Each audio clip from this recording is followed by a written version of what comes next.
You mentioned before that our knowledge of whales is very recent and it's still very partial. And I was struck by the fact that in the book you say that until the 1960s there had been no claims made for whale intelligence at all. So they had been mythical monsters, they had been God-given resources, but until within our lifetimes, nobody had actually asserted or studied the fact that these were intelligent creatures.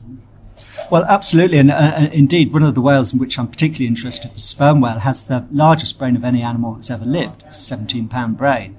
Now, what it does with that brain is a moot point, but increasingly the latest scientific investigation, indicates that it has a very complicated neocortex, which is consistent with the ability to think intelligently, to think abstractly, which is an extraordinary notion. The latest research also indicates that sperm whales have a culture, which they pass down from generation to generation. They certainly have a language. They have a humpback whales sing, but sperm whales click. They have a series of clicks, which is almost like a sort of Morse code, which is interpreted by whales within their own tribe. And there are discrete tribes of sperm whales which exist next to each other and have discrete dialects. More and more we are realizing there's a degree of intelligence about the cetaceans, the whales and dolphins, which we have not yet really plumbed.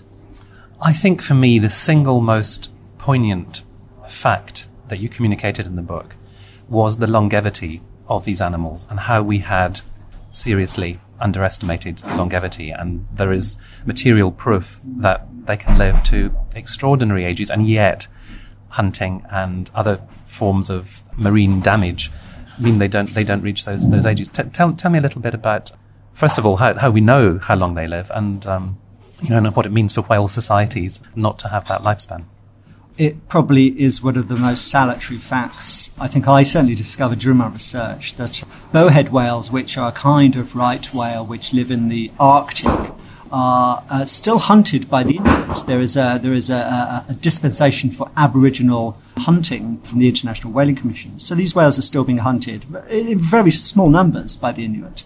But in the 1990s, bowheads were caught by the Inuit, which were found to have embedded in their blubber ancient harpoon heads which dated back 150, 190, in one case 111 years, making that whale at least that old. I mean, it must have been mature for it to have been harpooned, so it must be even older than 211 years old. Scientific research into levels of an aspartamine acid in the eyes of a whale and other aging techniques have established this is true. So these are probably the longest lived animals on Earth. And of course the irony is that nowadays an Inuit can come along and harpoon one, and that's the end of that. It's extraordinary. I mean, these whales were alive before Victoria ascended the throne, even before Abraham Lincoln or George Washington. The trouble is that when you take out individual animals of that age from a group, if we accept that these animals have a culture which is to do with a group and to do with passing down information from generation to generation. If you take out individual animals from that breaks that link. So we don't know what effect that has on whale societies, but it certainly must be severe. How sanguine do you feel about the future for whales? It's very interesting because certainly I was speaking to Richard Sabin, who's the curator of sea mammals at the Natural History Museum, who's probably one of the country's most preeminent whale experts, and he was saying that since the 1987 moratorium on whale hunting, blue whales have been swimming up the Irish Sea, which is an extraordinary notion, really. And there's definitely evidence of recovery of whale populations. Only this summer, the humpback whale was officially delisted as an endangered animal. But that's not to say that these animals are going to survive. I mean, there are so many different threats to their environment. We really don't, and also it's so difficult to keep track of them. You can't really tag them very easily. I mean, there are entire species of whales, such as the beaked whales, that, we have only ever seen dead animals, skeletons in some case. There are entirely huge mammals living out there. I mean, these are 30-foot long animals, which we have never seen alive. And they possibly might go extinct before we ever do see them alive. So I'm on one hand encouraged by much of the sort of great work that's gone on in recent years, but also at the same time so disheartened really by our continuing ignorance, really. Lest listeners get the impression this is a book written in libraries from research papers, you have immersed yourself in the whale's environment and encountered whales. Can you say a little bit about what that experience has been like for you?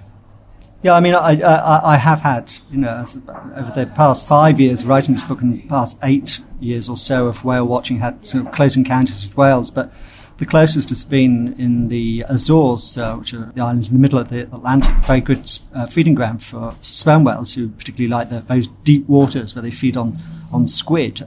And last summer, I dove there with snorkeled with sperm whales, which was the single most extraordinary experience of my life, because these are the world's largest predator. I mean, these are fearsome toothed whales. They're not the cuddly humpbacks. They're not baleen whales. They could and have swallowed human beings. And I came close enough, as I am to you now, I could have easily touched this whale. And I was extremely frightened. I mean, they're very big animals to be in the water with. For a human being, the relationship between you and a whale in the water is overwhelming. The first thing I did was lose control of my bodily functions, and then I realized this whale was coming towards me, and I thought it was going to just ram me. And then I felt, rather than heard, its sonar, its echolocation in my ribcage. I could feel it echolocating. And I could feel it was creating this kind of MRI image of me in its head.